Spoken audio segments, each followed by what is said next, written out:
வணக்கம். தமிழ்நாட்டில்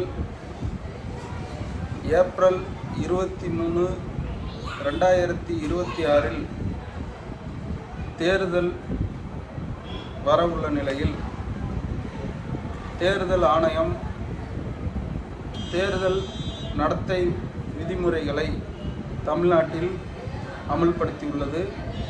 அதில் பொதுமக்கள் 50,000 வரை பணம் எடுத்து செல்லலாம் என்றும் 50,000க்கு மேல் பணம் எடுத்து செல்பவர்கள் உரிய ஆவணத்தை எடுத்து செல்ல வேண்டும் என்றும் தேர்தல் ஆணையம் அறிவித்துள்ளது.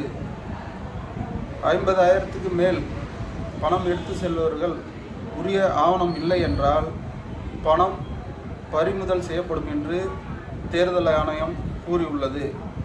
நன்றி, வணக்கம்.